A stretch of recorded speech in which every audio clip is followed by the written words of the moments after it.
What's up? Hi, everybody. Hopefully everybody can hear me. I moved my mic, and I'm hoping I didn't screw anything up. So they sound fine. Sweet. Screw you, Stephen. What up, Nick? I ain't even on the comments here. Here we go. What's up, guys? So we got another great show tonight. Oh yeah. We're it's one of them.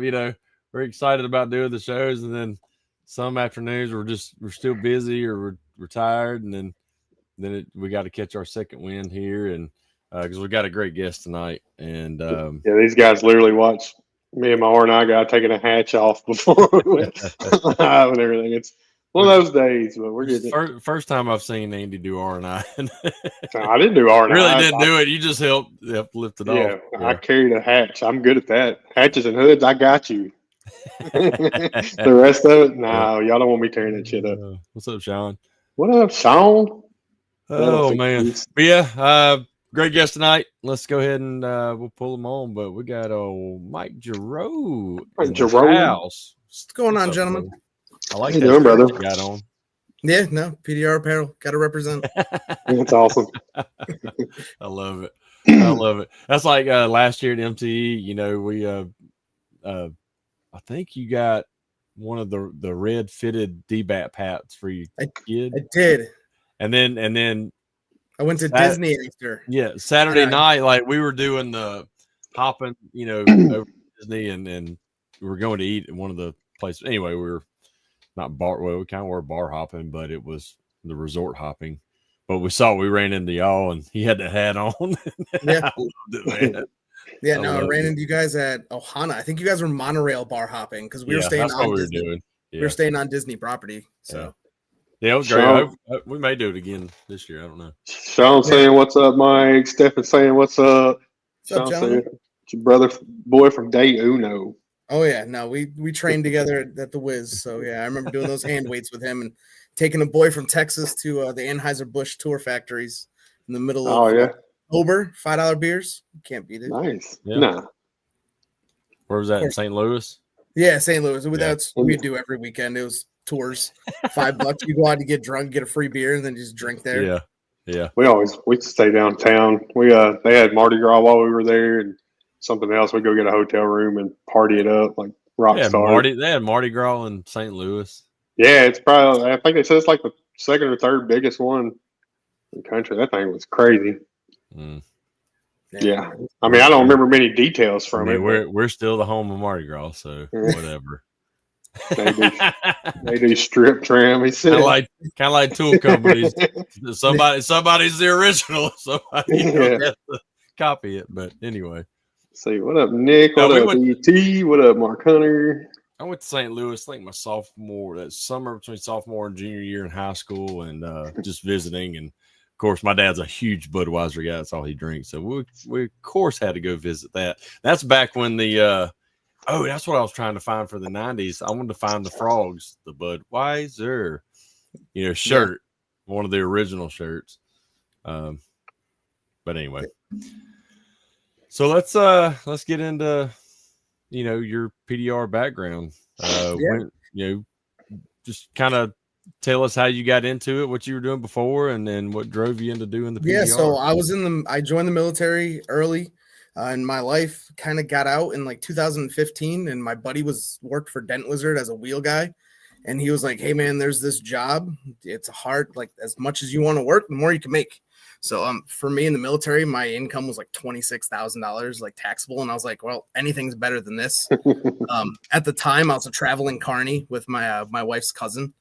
So I was selling Western wear. Awesome. We're going to dive into that in a little bit. It was fun. So I ended up going through an interview process with the Wiz. And back in like October of 2015, I joined Dent Wizard and was there for about 9 years until some things happened, and I ended up making some moves for myself and started my own company. Awesome. So, what's your I know everybody's probably going to ask this. I wasn't a Wizzy, so who was your trainer? It was Rob Kaysen and Tim White. Okay. So it was a good time. I just remember going there like with Sean Fink and a couple of, like the Rose brothers, and just being, I don't know, it was fun. I know nothing about cars. I'm not a car guy. it's pretty interesting. It helps me work today, but not being a car guy. But no, Tim White, I just remember being like, just fucking push the goddamn thing out. Like, I just remember being like, hey, I think I'm done with this dent, and him sitting behind his desk and be like, it's low, and I'm like, I'm on the other side of the room. He goes, I don't care, it's low. So, but yeah, at least you didn't have Dave Chrisman to come up and fart in your face while you was trying to like, oh, let me look at your deal. Oh, come on, man. Pretty sure I got pink eye. No, I had Dave Sanders tweaking out in the corner. Yeah, that's even better. I like Sanders though. Like you love or hate Sanders, and I loved him. He was good to me. And no, he was. I don't know. I got on his good side somehow. I don't know. It's because there was one day I was sick as a dog, and I went to the hospital. Ended up coming back, and I'm just like, yeah, man, I'm here to work. And he's like, why aren't you in your room sleeping? And I'm like, because I don't know. Isn't that the work mentality that we need to have? Like, we just need to be out here pushing. That's all it took. Yeah, because he can do the same thing. So yeah, that's awesome. So yeah, no, it was. I don't know. The Wiz was a good time. I can't knock it. You know, it gave me the career I have now, and you know, I'm grateful for it. Granted, there were some bad times along the way, but there were some really good times too. So yeah, that's kind of where I'm at with it too. Well, one for the Wiz, we wouldn't be here, but there's definitely some greener pastures on the other side. Oh, absolutely. And you don't realize those pastures. Like, I always learned the mentality, the grass is greener where you water it. And I wasn't watering my own grass when I was in the Wiz. Yeah, I got you. Now that I got my own lawn, I'm watering that bitch every day. Who's Northern Paintless? They said, hey, I know that guy. I don't know who Northern Paintless. Yeah, he was Craig. He's right in my area. We quit about a week apart. So okay. We've been on this independent journey together. Is that Craig Bowie? No, Craig Plord. Craig Bowie's still with the Wiz. I talk to him almost monthly. Got you. I'm trying to get him to take some of these accounts from me, and he won't take them. He's like, I don't want him to take them. I don't want him to take them. That's bad when you try to give stuff away and nobody wants it. Exactly. You know, it's like when you give somebody your go away price and they just say yes to it. You're just like, oh, come on. Yeah. I was just kidding. I meant double. Can I pay you that and I just go away? Right. Pretty much. Yeah, you're just hoping they say no. You're like, what do you mean $1,500 is okay to you? Yeah. Jeff said the grass is greener on the other side because it's fertilized and bullshit. That's true. Well, it's like I tell people all the time that are scared to, not just in PDR, but my cousin. I mean, he does personal training on the side, and he's been wanting to go full time. And I was talking to him the other day, and I'm like, dude, I'm telling you, I know it's scary. Just make the jump, because when you do it full time, you're going to give 110% of your time to it, and then that's when it's going to grow. Just like anything. When you're trying to do everything on the side, or you're working for somebody else, it's not yours. You're not giving your total attention to it. So, yeah. No, it's like the saying, I work 80 hours a week, so I don't have to work somebody else's 40. Yeah, exactly. It's pretty much the truer words have never been spoken. Yep. Yeah. Or 80-hour commission hours. Yeah. Really like 15. No, it gives me the freedom. I mean, I talked about quitting, and like I had my LLCs for a couple of years before I made that jump. It was just taking that leap of faith. Yeah. It's sitting there, and my wife has her own store. I got mine. So it's just like we're both kind of, the income was on me as a single income family. So it's like, if I take that jump, it better work. Yeah. So I got a little nest egg going, and I'm like, all right, cool. We can survive for about 3 to 6 months if nothing happens. I think that only drives you harder too, because you're like, you ain't got nothing to sit back on and relax. Like, you got to get out there and get it. So you're going to obviously work harder to get it. Oh, absolutely. Yeah. You get accustomed to the word no. I've gotten thrown out of so many dealerships the first 2 months because that's all I was used to. So that was my comfort zone. Yeah. And then I started advertising on some forums, and then all of a sudden I was like, wait a minute, retail's so much easier than this wholesale work. Yes. So. Well, you got to have that. I mean, there's great retail guys out there, and we know them all, and it's hearing their stories, and it just like Kevin Bird, Dave Schlott, you know, their thing at MTE, you know, they do their little class, and the second one they did out in Vegas, PDR Expo, you know, just listening to them, I'm like, I caught things that back when I was just mobile and starting out with dealerships that not the pricing wise, but just making sure you're talking to every single person there. John Collins is great at it. Joko, he talks to everybody. It don't matter who it is. And I would but I didn't make an effort every time I went in there. And these guys do. My favorite person to talk to at a dealership is the lot guy. They know everything. He knows where everything is. He knows where every key is. He knows what every tent is. He's like, hey, did you see that one? No. All right, let me go bring it up to the manager. And then he's advocating for you. So it's that lot guy is like, yep. Absolutely. I always got to know them. Because a lot of times they'll bring the vehicles to you and stuff like that. That's good, Brandon and Grizzly Adams. White. It's my winter coat. Oh, talking about yeah, it's both. What's funny is when I'm growing mine out, I don't know, back in October, and it starts getting gray right there too. So my gingers, I guess it just starts. Other than Mike must have that just for men gel in his. It's a cone. You got no white spots though? No, not yet. I got a couple hairs, but nothing. Oh, okay. My 10-year-old and 7-year-old don't stress me out that bad. So. Oh yeah. Wait till they're teenagers. That's when mine started turning white. When I got teenagers. I don't know. My daughter's 7 going on 17 with the attitude. Oh yeah. Yeah, it gets worse. Yeah. It does. And then they'll go through a little spurt where it seems okay again. Then it gets worse again. Then it gets better. And then they're married. And then out of your life. Hey, yours is getting married soon, right? The oldest, yeah, in June. Oh. Yeah, graduates college May, gets married in June, less than a month after she graduates. Congrats. So, I guess.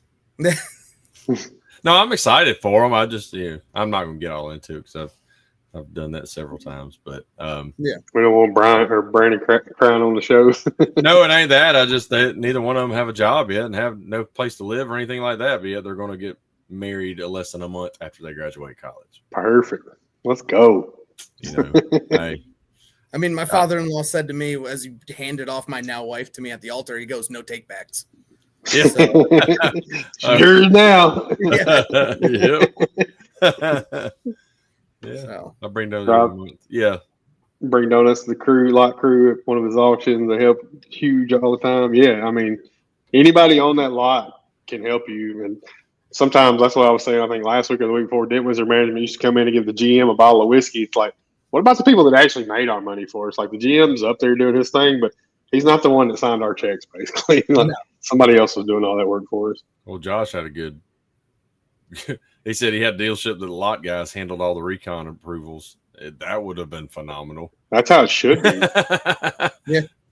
Well, yeah. See how much money is on the back end of a car, and then give us the approval. Like my dealerships know, like, hey, we're capping out every car. Like we're gonna fix this at $200 or $300, whatever the dollar amount is. It doesn't matter. So but they know that when they call that they're getting me now. They're not getting a manager who's going to potentially find somebody. And that's kind of like been my shtick. I'm not the cheapest around, so I don't need to be. Called in with him. They're like, hey, we got this guy fresh out of school. He's been needing some work. So here you come. And you would think that it'd get easier with an in-house crew. And that's how I started, was an in-house crew. And it was worse than when I went out on my own trying to get a dealership. Yep. They wouldn't approve shit. I'm like, that's crazy too. That's what we're here for.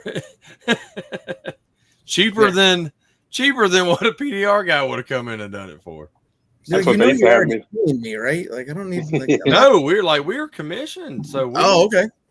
Yeah, anyway, we had that's packages, but they used to have us do the trade walk. Then Wizard had me do a trade walk at the BMW store with them, and everything we walked up to, nope. So I was like, I'm good. I ain't coming to waste my time with this. Yeah. I don't want to fix nothing. That's fine. No, I did that to when I first left the Wiz. I had a dealership that I wanted to get. It was right in my backyard, and it was something I didn't go into ever. So it was nothing I had to ever fear about being sued about. So I went in there, and they're like, "No, we're good." And I was like, "Okay, you got dents on your lot though?" And they're like, "Yeah, we're good." I went back the next week. I was like, "Hey, those dents are still there."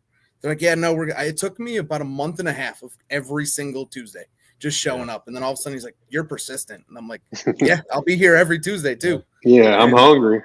And let me fix right some now, dents and you'll sell them cars. Yeah.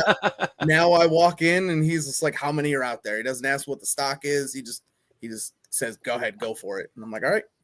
That's what I hate when a dealership like waits till the customer notices the dent to, have you fix it. It's like, man, now I got to fix it. Like, I mean, not saying I'm a hack or nothing, but that thing's got to be like, they know exactly where to look for it. But we could have fixed this a lot quicker, a lot cheaper. Now you want it like retail quality for wholesale price. No, I don't play that game. If you call me on something that you already passed on and I keep all my write-up sheets, like it's retail prices now. Yeah, absolutely. Like you're going mobile. I remember having a one of my smaller lots, and they were one of my first ones, and still friends with who the owner ended up being. I thought it was the older guy that worked there because he acted like the owner all the time. But I'd take a whole list in. Didn't matter how many was on it, and he'd have to look every single one of them up in the computer, see how much money they already had in them. I mean, it'd take an hour to get the shit approved. Yeah. Piss me off.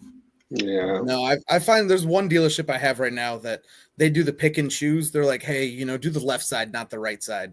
And I'm like, yeah, I don't play those games. Like, just in like we're either fixing most of it or all of it or none of it. Like, yeah. Because if you fix the biggest dents, now the medium-sized dents now become the biggest dents. Yeah. Chris, it's a hassle sometimes, but there's dealerships out there that actually believe in selling quality cars, and they're not as much of a hassle. You just got to find them. Like, they're not all trash. I promise. It's a hassle if you're trying to do both a retail shop and by yourself.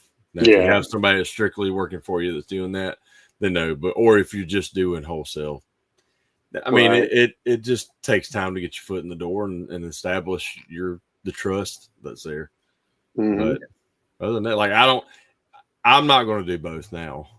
I mean, I could if and I've been told by several of the managers, these stores, man, you can have all of them down here.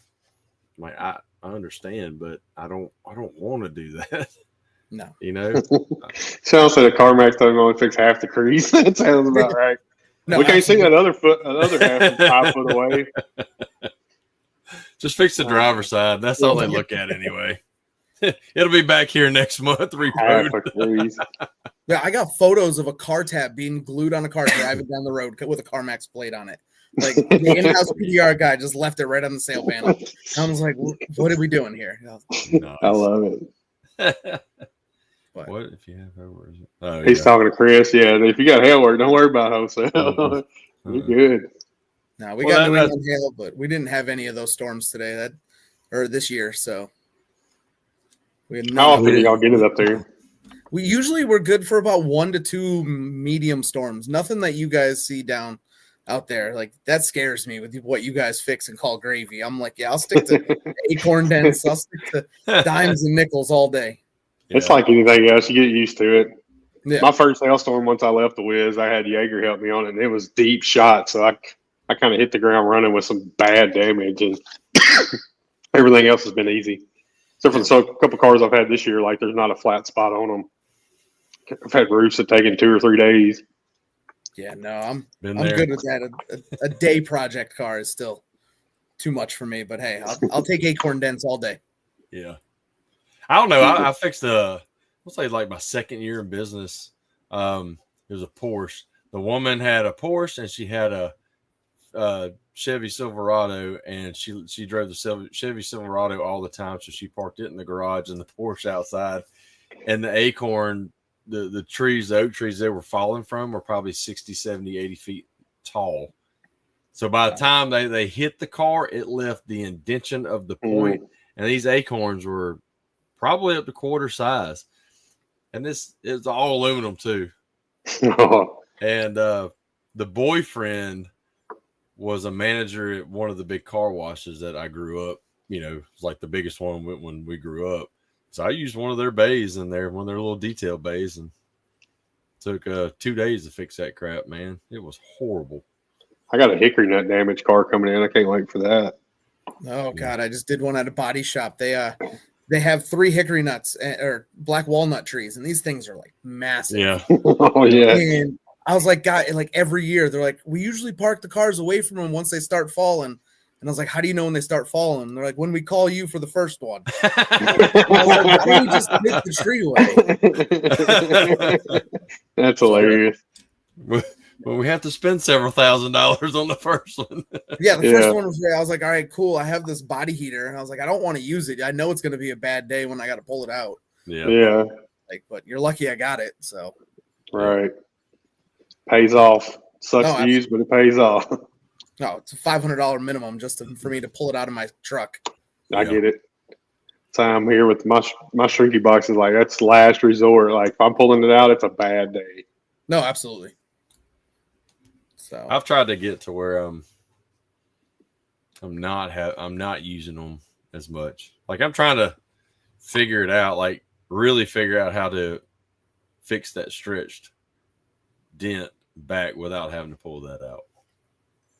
How's that working out for you? I was going to say, I'm not completely there yet. It's getting closer, but everything's different. Everyone's different. I will say I've had that ding tool pushing tip that I've talked about, with little pins in it. Yeah. This year I've had some that should have oil can, and using that on them, I have no doubt in my mind that's what saved them, and I didn't have to break a shrinky box out. So, yeah, definitely. Yeah.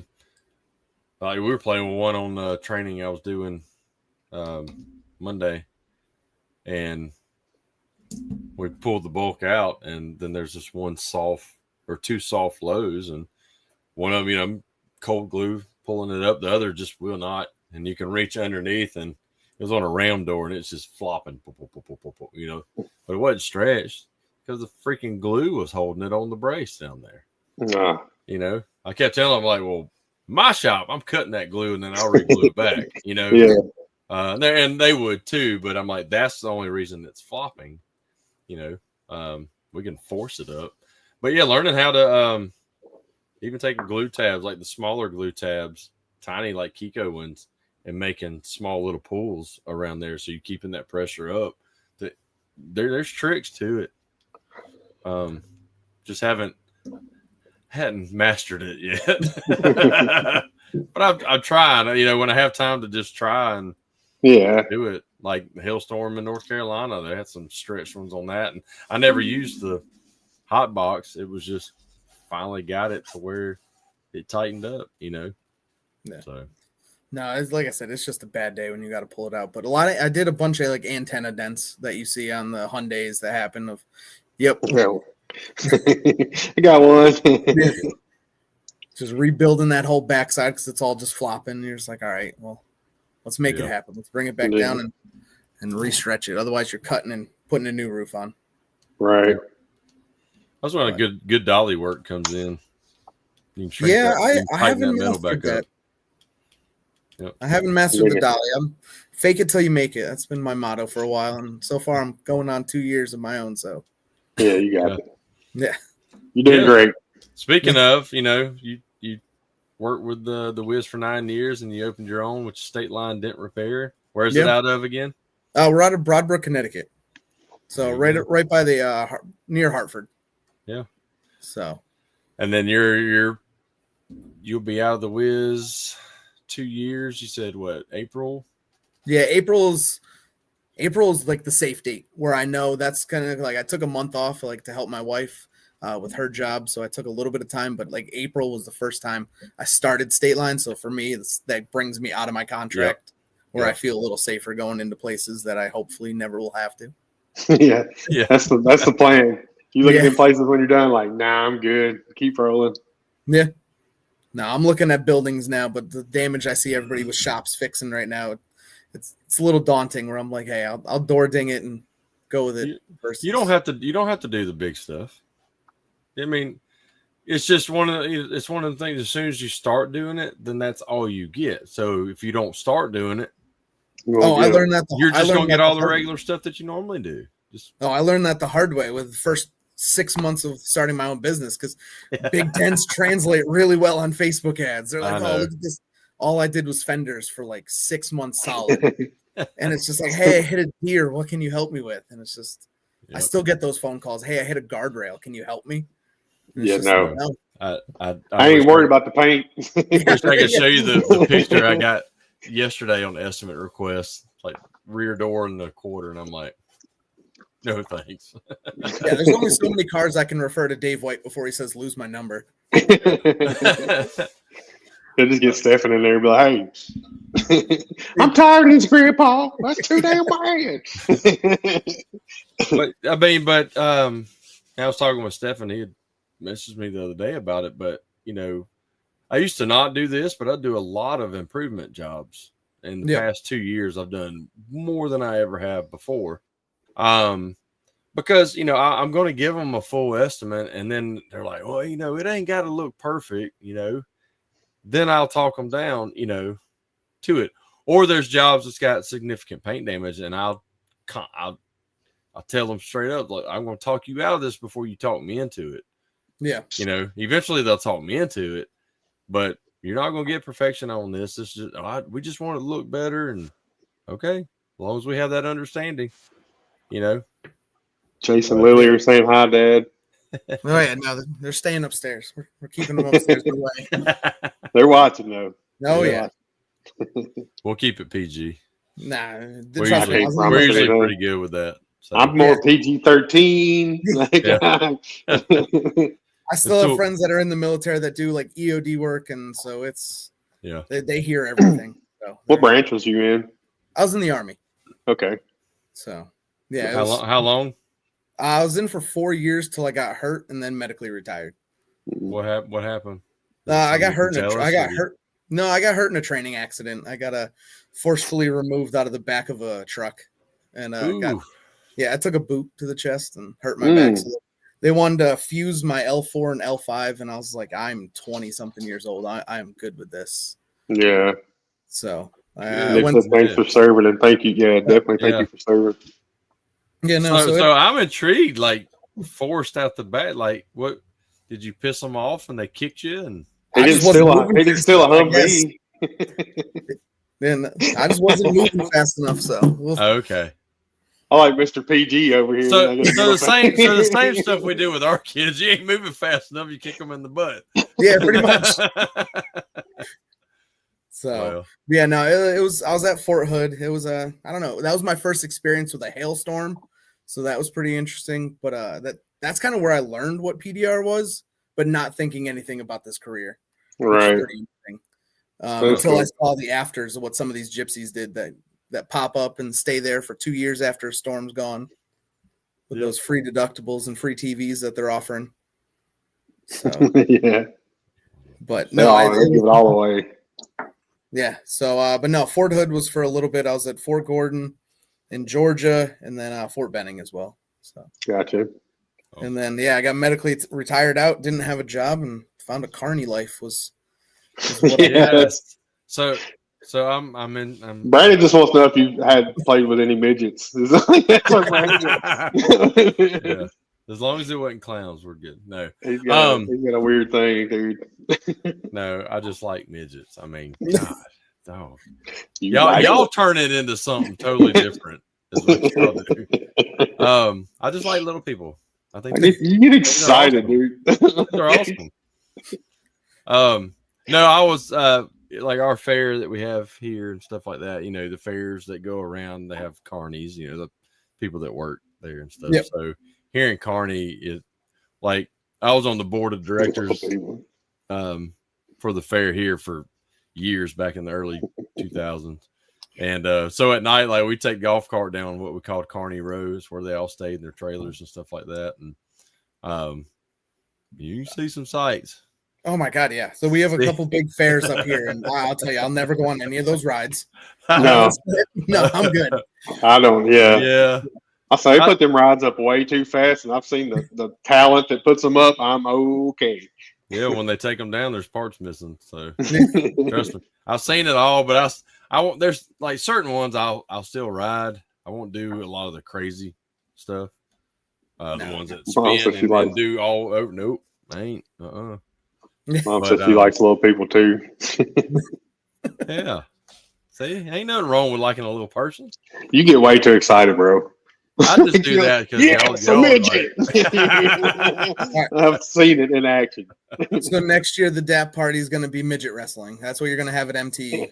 That would be. Look, last year I checked, and they got a restraining order on Brandon. Was like small people. Midget wrestling was like the week before or the week after. I can't remember MTE, and I was like, dang. So Sean says you have to pick your brain about the carny life. He's thinking about it. He's mulling it over.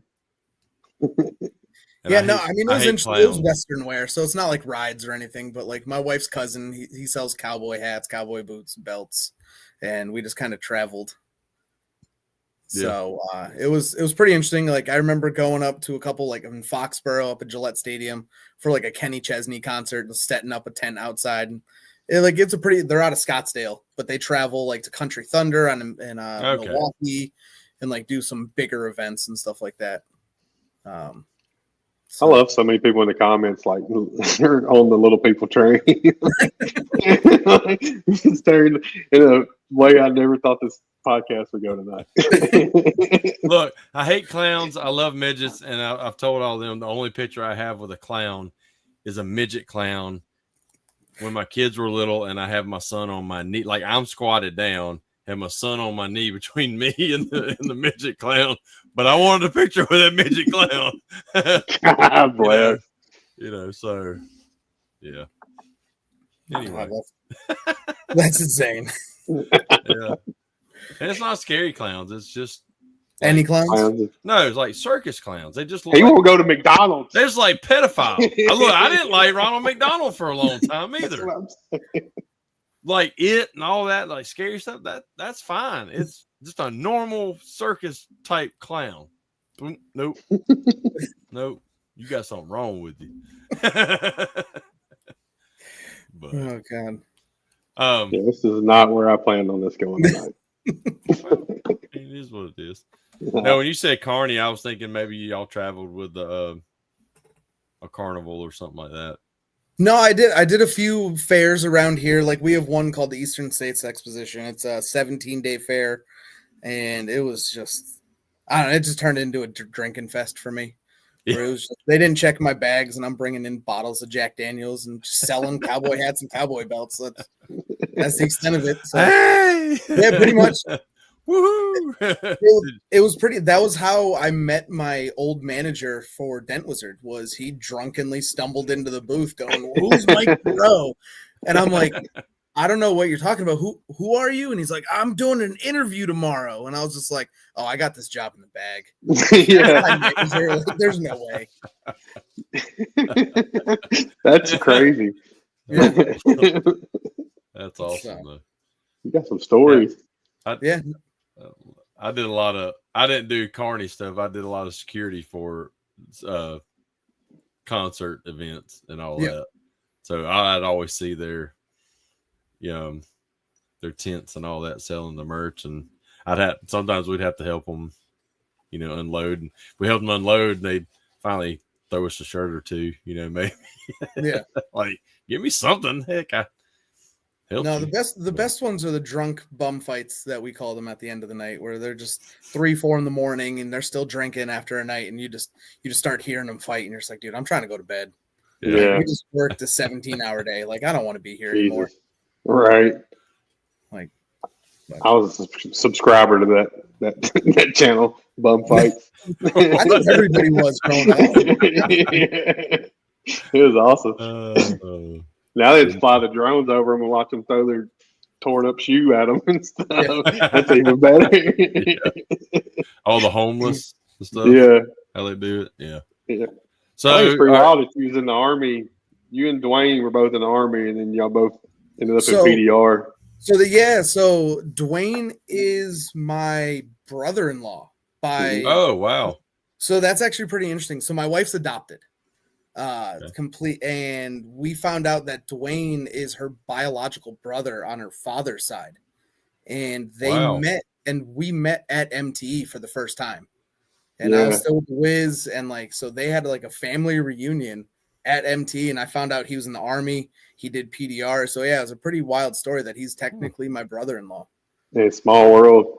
Yeah, that's crazy. Yeah, I knew the course, the PDR part, but I didn't know you was in the Army too. So that's why I was like, Jesus Christ, y'all had like a lot going on in common. Yeah. Yeah. So my kids call him the cool dude. They just call him Uncle Dwayne or cool dude. So it's pretty interesting. So, that's awesome. Yeah. No, there's a lot of weird things that like, there's a lot of weird like coincidences that happen throughout that. And Right.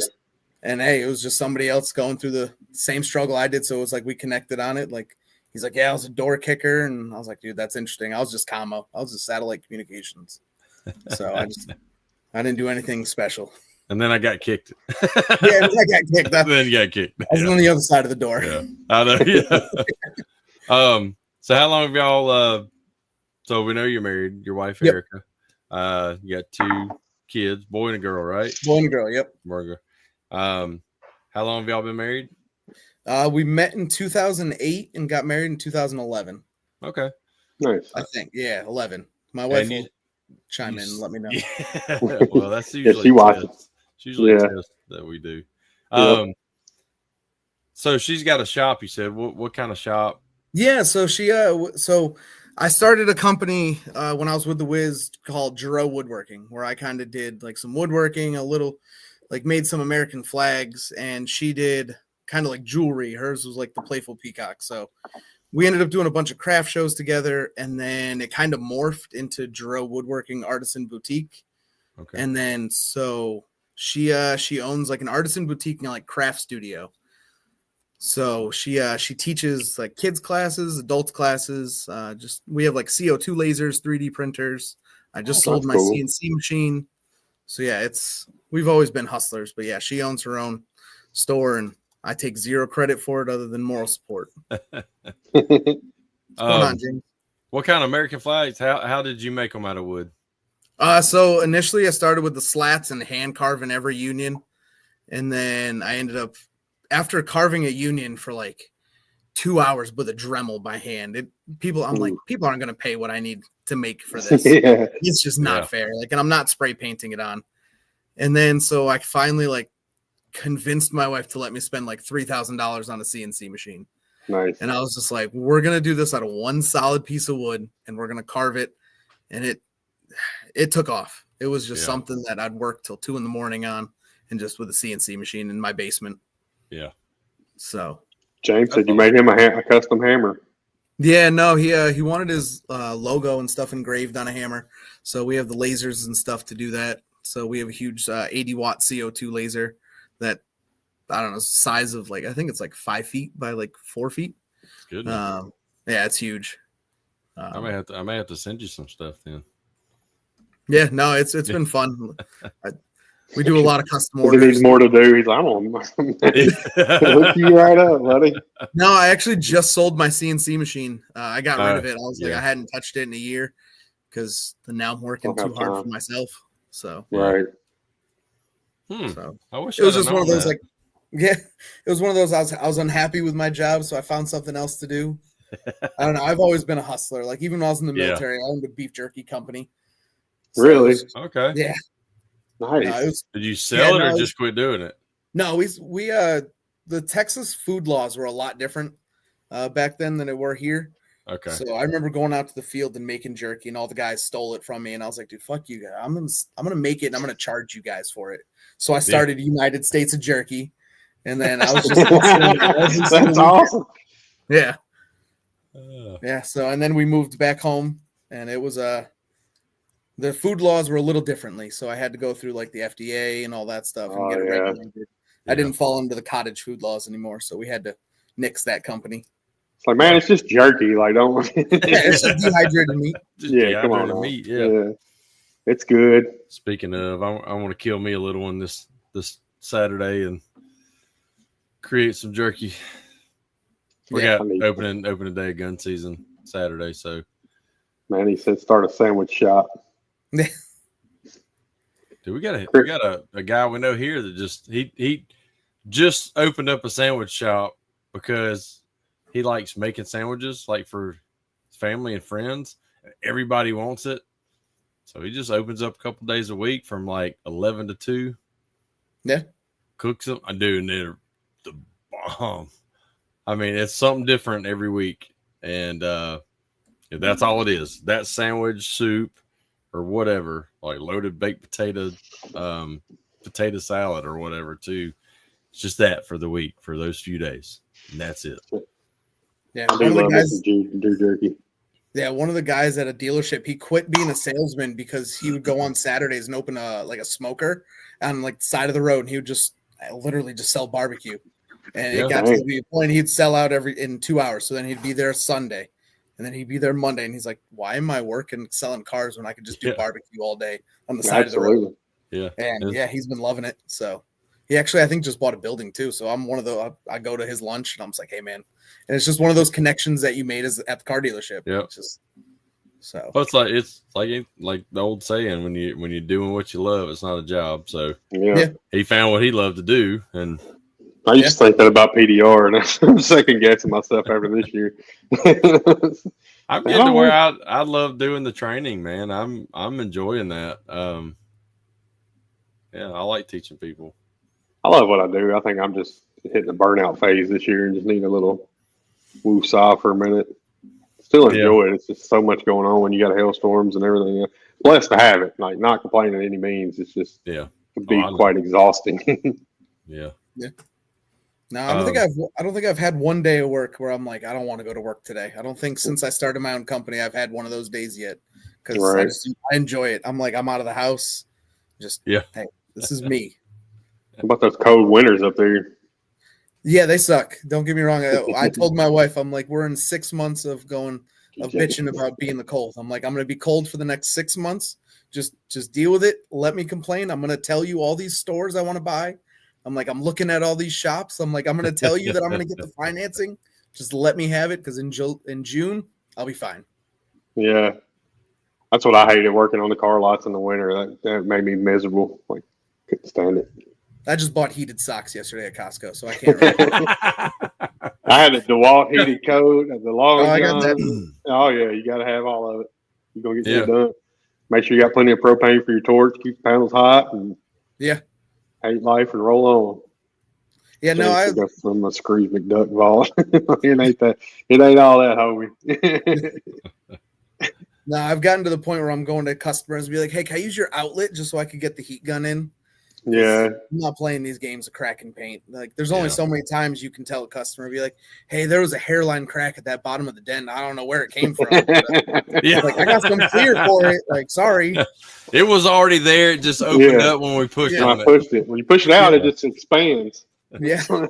Sometimes it is like that, but absolutely. Talking about. We've all done it. Oh, absolutely. James said propane blower, a math umbrella, all good. I know that you gotta have like 4 umbrellas cover your big ass, James.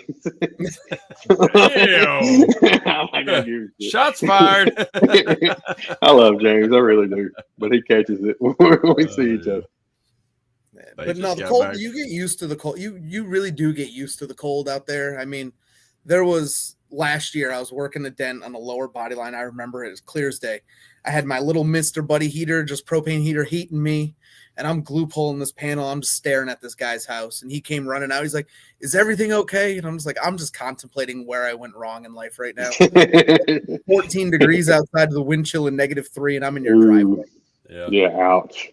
Yeah, so that's when it would be good to have a shop. Yeah. But it sounds like you love the freedom of being out and about. And once you have a shop, you're there. Somebody has to be there.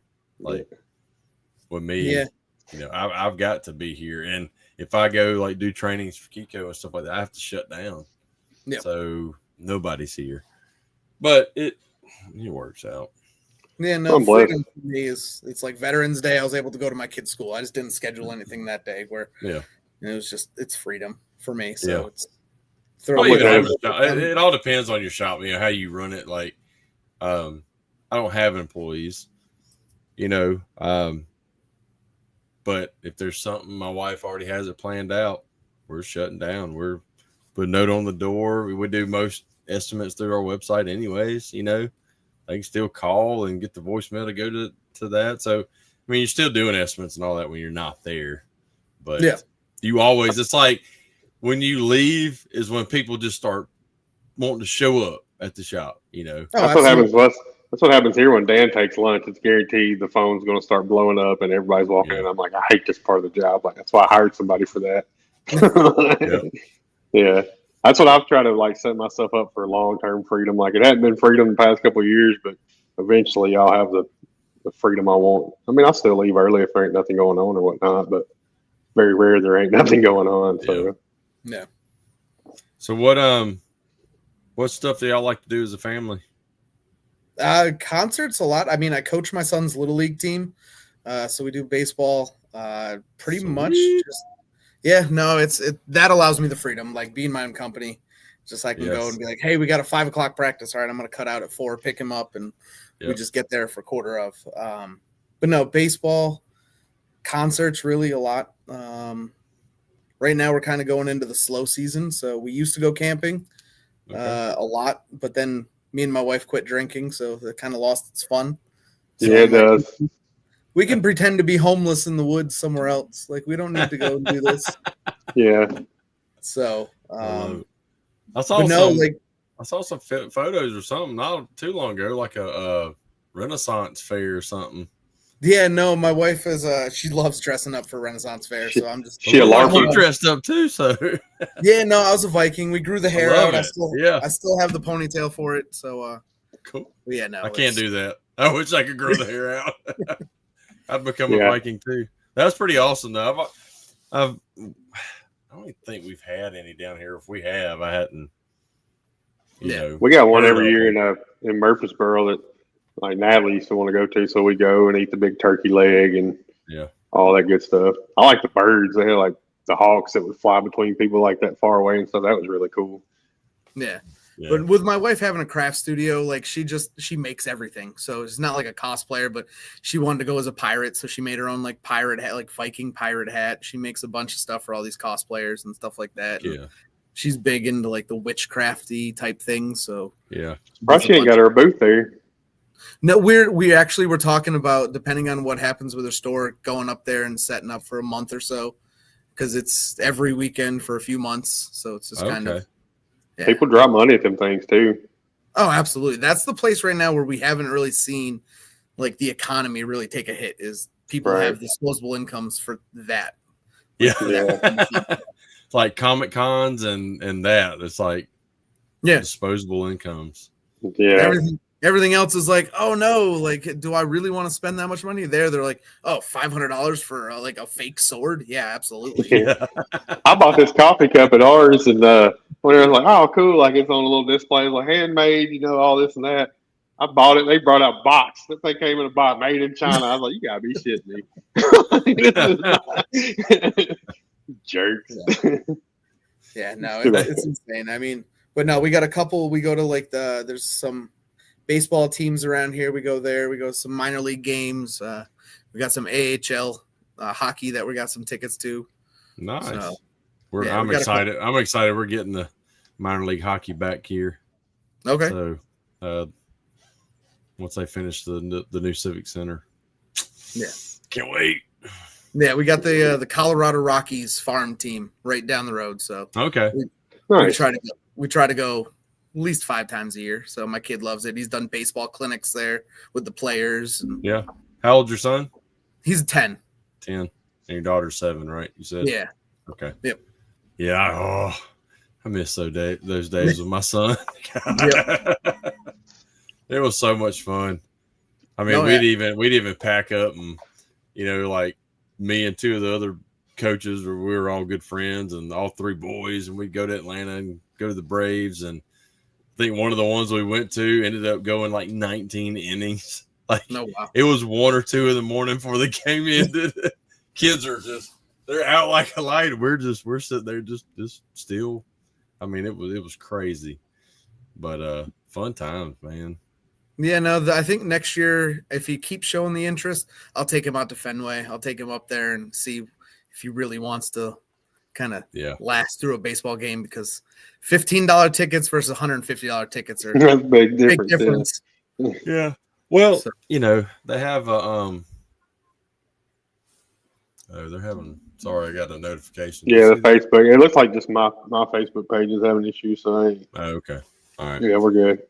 I think he'll enjoy it, but I get it. Wait till he can, maybe in a couple of years when he's a little bit older, like gets into that middle school. Yeah. You know, they have baseball team in y'all's middle school? Not in our middle school. There's not enough kids Okay. that really want to play. So they don't have a middle school team. So okay. Well, that's still around that age that I think he'll enjoy it more and probably stay up and watch it if he's still into it by then, which I would imagine he is. Oh, yeah. Right before the girls hit. Before that, that time. No, right now he's addicted to his Xbox. I mean, the kid can wipe the floor with me. I used to be good at games, but now I brought out GoldenEye back in the day to try to whoop his butt. Practicing for 2 days, and then I was like, I rage quit on him, and I'm like, yeah, I'm not playing. Yeah. That's hand-eye coordination. It slows down for us, and then they send just 100 miles. I used to be able to whoop my son and any and everything on there, and I can't win nothing with him now. But I don't play it all the time now. He does, you know. And I jokingly said because Halo's coming back out, but it's coming on the PS5. Mm-hmm. Yep. And I was like, hey, I want a PS5 for Christmas because I want Halo when it comes out.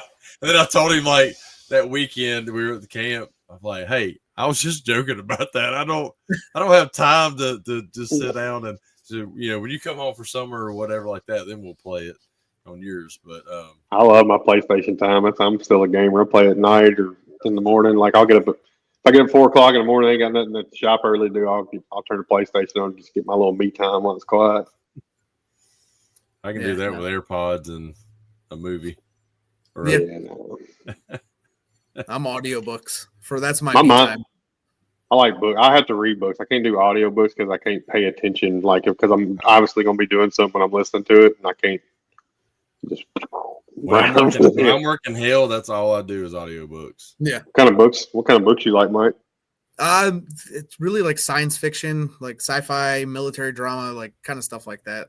Okay. Right now, I've been kind of listening into like Band of Brothers is kind of what I'm re-listening to right now. I don't know. It depends on the mood. We checked out the Reacher series. Yep, I went Reacher. I did Jack Ryan for a little bit. Went through that. It's everywhere. I mean, I listen to everything. I mean, the Motley Crue the Motley Crue books when that one came out, The Dirt. Oh, The Dirt, yeah. I tried to watch that movie. I was like, I can't. This is insane. When I was on board, when he drank his piss or whatever, I was like, nah, this is all I got. Yeah, I made it that far. I went through. I remember 23. I was all military books. Yep. Just biographies and stuff like. And I started listening to one back in October, and it's about can't remember. Wait, hang on. It's a sniper from Vietnam. He's like one of the best snipers. What is it? Let me see. I'm curious. You said you and Erica stopped drinking. How long have y'all not been drinking? We're going on 4 years now. Nice. It's about how long I've made it. Yeah. No, it was I would say it was the best worst decision I ever made. Right. I get it. Feel a lot better though, right? Oh, absolutely. I had talked about quitting and starting my own company for years, and I just don't think I was mature enough. And then I kind of quit drinking, and I was like, wait a minute. Like, I have all this energy. Like, I'm not waking up hungover anymore. Like, I'm out of the house early. Like, I could do this. And it just kind of snowballed from there. That anxiety kind of kicked down. Like, you think alcohol gets rid of anxiety, it actually makes it worse. Oh, absolutely, yeah. Yeah, because you don't have that, like, tension. You don't have that, like, icebreaker of being like, hey, let me go grab a drink real quick, and then you come back and you just have something in your hand to hold while you're talking to people. And hey, forces, I don't know. People act weird around me. Like, I can go to bars now. I can go to breweries. I'm the greatest DD ever. Same. Yeah. Yeah. That's me. We've had some friends like, man, I don't want to drink it from him. Like, I don't care. Like, I'm not like an alcoholic to where I got to not be around it. I just choose not to drink myself, and I feel better in the morning. I'll see you in the morning when you're hating life. Yeah, pretty much. Like, the days of 2-day hangovers, like, they're a thing of the past. I don't miss them. It's really fun at MTE when you watch everybody's chatting and you just watch everybody's go down like this. Oh yeah. The conversation goes low. I can't I still drink, but I don't get like that. Like I can't do that. Like I did. That's why I quit. Yep. Yeah. If I drink one, they're guaranteed gonna be 8 more behind it at least. Yeah. Oh, absolutely. I'm getting somewhere good. Don't get me wrong. I mean, I'm at camp. Yeah, I may have too many sometimes, but You do. I don't have that. I don't have that hungover. Like I just stick with like Miller Lite, so I'm good. You know, I don't do. I've seen your beer can collection at the camp. It's insane. Well, that was how I actually got into mine. That was we how do I got add into to woodworking. it, but yeah. Sorry, go ahead. No, you're good. That was how I got into woodworking. My wife's like, "You need a hobby that's not drinking," and I was like, "I brew beer." Like, what do you mean? Like that is a hobby in and of itself. Like I'm making it to drink it. Yeah. And she's like, "No." So we found woodworking, and you can't use a table saw while drinking. So You can. yeah, you can, but you want all your digits. Yeah. I can use chainsaws. I can use it all. Yeah, that's the problem, Dragos. I can't stick to a couple bourbons. Yeah. I can stick to a couple bourbons. I had all them phases. Like I did the hard liquor. I did the like good beer, the stout beers, just buying for taste and all that. And finally, I just stick with Miller Lite and, be done with it. Too much whiskey neat was my vice. Yeah, but you don't gain weight on the whiskey and stuff. So do the way I drink it. You just like you just become a Asian chef when you do it. Yeah, I've been flipping some spatulas at the hibachi restaurant. I've done it before. Yeah. No,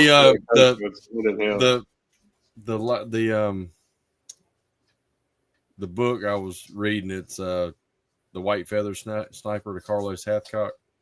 Okay. So yeah, you can't get that one on audiobook, but they have one called Marine Sniper. It's about the same guy. It's on audiobook. That's what I listen to. But he was like the deadliest sniper. Like a lot of the stuff that the snipers use since the Vietnam are because of him. Okay. And so far it's pretty good. But another good series is Orphan X. I read the Orphan X series. Check it out if you're just looking for something. It's really good. Like I love Reacher, but Orphan X, like I think I love it more than the Reacher series. So. What's it about? It's orphans. Yeah, they take orphans and like train them a little bit in everything, like spy wise, and then set them out and stuff. And this guy's trying to get out of that, so they're chasing him down and stuff. And it's a really good series. It's almost like that new movie with Reacher in it. Oh, that movie! Playdate, where the kid is a specimen to him and making the little kid army. They beat the shit out of each other. No, I listened to, there was a pretty good series called Helldivers. It's about a post-apocalyptic world after nukes went on. Everybody's living in like blimps and they got to dive down to the surface and like get supplies, and it's all mutated creatures. And one guy gets left there for like 18 years, and it's his story about how he survived. And they're just trying to find like a place that's not nuclear. So that sounds pretty wild. Yeah, no, it's a pretty good series. I mean, the average book's like 28 hours of listening, so it's they're long, but they're worth it. Yeah, it'd definitely be worth it on a hailstorm. Yeah, I can't. It's hard to do it here because I have to run a business, and then I got to keep stopping. But yeah, like when I was at Andy's or this summer when I was gone for 2 months, I just pop them in and go. I put mine in and immediately somebody needs me, and I'm like, what? I forget as soon as I put them in, or as soon as Kevin Bird calls and I put AirPods in my ears, like, I'll call you right back. Somebody just pull it up. Yep, never fails. I've tried every type of headphone to get people to not talk to me, and it seems like every time you have headphones in, somebody wants to talk to you. Yeah, I've wore these working, and somebody's like, "Hey, Bob," I just see. I'm like, "What you need? Make a set of headphones that looks like you got a phone up against your head like this, Yeah. That way they'll leave you alone. Oh, I've been even today. I was working a hail car. I was talking to my wife, and like one of the managers just comes over and starts talking to me. I'm like, you can tell I'm in a conversation. I'm not talking to myself. Like, and you're still talking. Yeah, they don't. No, they're the most important person at that moment. Everybody. If you want their business, no, I don't need their business. I know. They all think you do. Yep. You need me. No, I don't. You need me. No. Yeah. I love my body shop. So my body shop's the biggest thing to help me get out of Dent Wizard. So. Oh, absolutely, for sure. Yeah. Didn't have to worry about the non-compete and all that. Like I ain't competing. I'm in a totally different area than you guys even look in. So. Yep. Do you have several PDR shops around where you're at? The only brick and mortar is Dave down in Berlin. And how far is that from you? Probably 30 minutes. Oh, okay. Yeah. Right there. So I mean, like I'll send him all my motorcycle, like people that call me for motorcycles, like I funnel them to him. Don't worry about him. Just send them to me. They can actually drive to David though. They don't have to ship the tank. I don't think I've ever seen David fix a motorcycle tank. I've seen him. He's had some in there. Maybe a fender or something. Come on, Dave. He said something about his shoulder and throwing it out. Yeah, he's old. He's old. He's older than us. So, yeah. Grandpa White. All right, you send them to him, Dave. You send them to me, and then I'll send them back to you, and vice versa. I'm about to have a tank stand, whether I want it or not. So we're gonna see what happens. I'll try them. My shoulders like, yeah. Yep. I have no interest in them right now. I don't either, but one of my best friends, he works for an Indian museum, like for the Indian motorcycle that's up here, and he's been like, "Hey, I need somebody that does tanks," and I'm like, "There you go." White. Yeah, that's awesome. Yeah. So that's what I do with all mine. I'm like, yeah, Brandon, Eagle Dent Repair. You want to ship it to him? He'll fix it. Yeah. But Chris is wanting something. Everybody wants the tanks. Y'all crazy. Dave's been fixing tanks since they were made out of wood. Nice. Because you don't ever see many videos anymore. So I wouldn't say I wouldn't be promoting that shit either. Wow. I'll fix it if you ask, but I ain't like gonna be trying to get all of them. I want them, but I still don't promote them. Shit. You had that one with the flames on it the other day. But I still don't promote. Like I don't have a different. Like Stephen Hamby has dent holes. Oh, He's yeah, got a totally got different thing than his business, and I did have a customer come in the other day. We got talking. He's lived here, I don't know, he said like 13 years, but he's from upstate California. And I used to have a PDR guy out there and all this. I'm like, who was it? He's like, ended up being Grom. Oh, yeah. Yeah. I'm like, oh, yeah, I know him. Do you? Like, yeah. Drago, so I'm getting a dent slayer stand that comes with an attachment for motorcycle tank. So once it's out, I'll have that. That way it's all inclusive. Yeah. Yeah. Yeah, that tank you did was mangled. Yeah. I mean, ain't no way. That's crazy. That's the second one, rare one for that guy. Oh, sorry. It's just think outside the box. Yeah. That's all it is. That's what Hamby brought his setup to Matt Moore's first meetup. And I went over tinkering with it. I was like, I can't find my tip. I felt like a rookie. I was like, this is terrible. Like, I don't know how this works. You get used to it. Yeah. I see it better. I see it better with lines than I do light on that. Yeah. Because you're going to see where your tip is with lines compared to, using a light. If you're having trouble finding it, put lines up there. You're going to see where them lines are moving. Oh, there's my tip. Okay, no. You go over there. Do it. So then I'll be cross-eyed and my shoulders are hurt trying to work on. You already cross-eyed. What are you talking about? You're right. Cross-eyed and pink eye. My allergies. I don't have pink eye. Amanda farted on you. She did Dutch oven on you last night. Oh, she gonna kill you for saying that. All right. Oh man. And you'll be at MTE this year, Mike? We're trying to make it. We got some things right. going on in my wife's store, so I might be coming down solo. Usually we book MTE around a Disney trip, so that way we stay on Disney property because it's a little bit cheaper for us. We stay on the military hotel that's there. So, but we're trying to figure out whether we're going to go or not. Which one's the military hotel? Shades of Green. It's the old golf course that used to be there. Okay. So it's right across the street from the Polynesian. So it's you get all the perks of being on a Disney property without it being on property, and tickets or rooms are like $140 a night for me. Oh wow! Yeah. So it was a no-brainer. Yeah, you can't beat that. Yeah. Yeah. Cool. Well, hopefully we'll see you there. Yeah. No, absolutely. Like I said, we're trying to. I don't know. After competing, you get that bug of just going. So it's just been fun. I'll buy you water if I see you. Did you compete? I competed twice for Dent Wizard. So it was just I competed with Fink. So yeah, no, that's kind of where I got the courage to quit and start my own company, was just being around like-minded people who were just, hey, we're going to build everybody up and not just kind of beat everybody down. Like a rising tide raises all ships, and just being around those like-minded people just helped.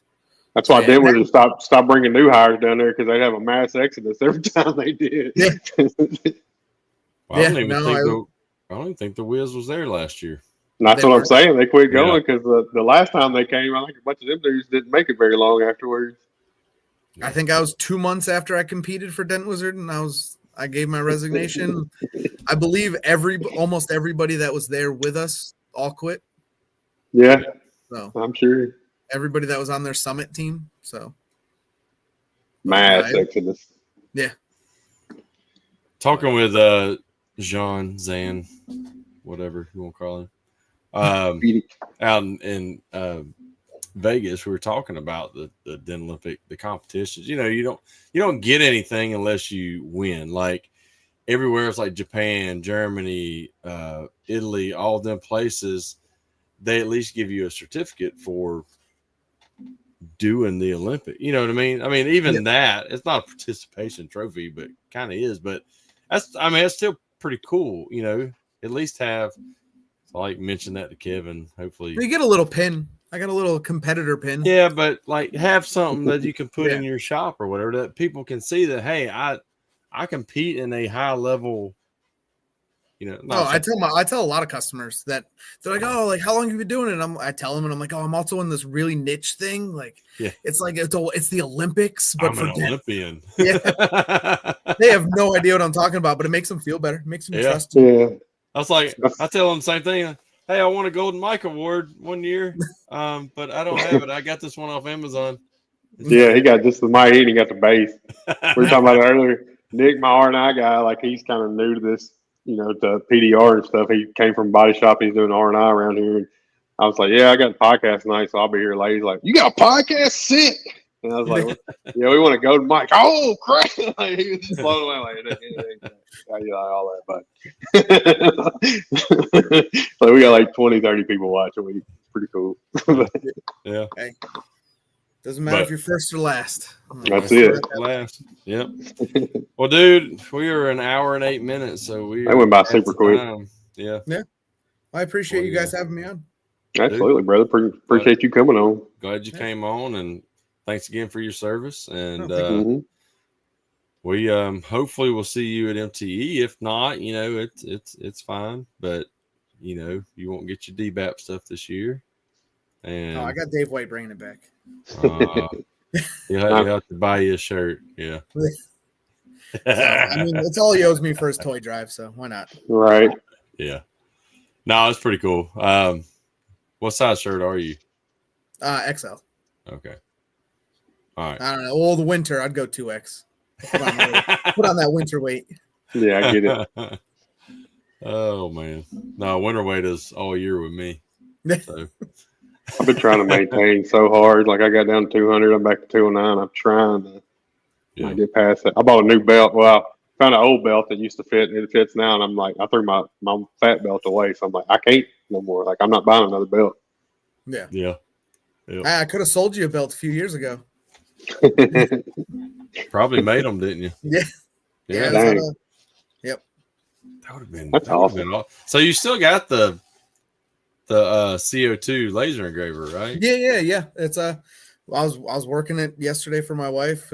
She's actually, I'm in her office right now, so she's just waiting for me to be done so she can actually come down and work. I'll get it with you. I may send you something and see if you can do a small little project for me. Yeah, absolutely. Before MTE. Yes, let me know. The man, Mike. Yeah, appreciate you. Well, cool. Yeah, thanks for coming on, brother. Thanks you for everybody that's watched and engaged in the show tonight. And we will not have a show next week because it's Thanksgiving week, and we got crap to do. Andy's got to come down here and try to visit me. Yeah, I mean, I'm coming for my family. I might see Brandon. I mean, like I'm. I am family. What you talking? Yeah, you're right. You're right. We are ginger bros. We acquaintances. No, we just got. It's just a week Thanksgiving. We're just not gonna have a show, but we may have a show that following week. It's looking like maybe a toy drive show. Yeah, Dave White's toy drive is this. Next week. The weekend after Thanksgiving, right? Yeah. No, it's Thanksgiving weekend. Yeah, it's Small Business Saturday. Yeah. Yeah. So the Jeremy Nadeau's is 29th, right? Yeah. Yeah, because this weekend is 22nd. Yeah. Yeah, so the weekend after Thanksgiving. Well, it's Thanksgiving on Thursday. That is Thanksgiving weekend. That's what I said. It's still the weekend after Thanksgiving. Jeremy Nadeau's is December 12th, so we can have like Dave done his and talk about it, and Jeremy's going to do his, and we can talk about that too. So it'll be a nice little mixture. I was trying to go to Nadeau's, Neto, however you pronounce his last name. I say Nadeau, but I think it's Neto. Anyway, Germs. I was wanting to go, but then just realized that this is my youngest Christmas recital dance thing is that Sunday, so there's no way I can go. Yeah, I'm still trying to find a way. Yeah, you and Jaeger need to drive. We're talking about it. I'm trying. Yeah. Choco. What I said. Oh, the 13th, not the 12th. Sorry. It's 12, 13. Close enough. We'll talk about it. We'll talk about it in 2 weeks. The weekend after Thanksgiving. Possibly. It's not set in stone yet. But anyway, no, thanks again, Mike. And thanks to everybody. And we will see you the next time we see you. Bye, everybody. Peace out.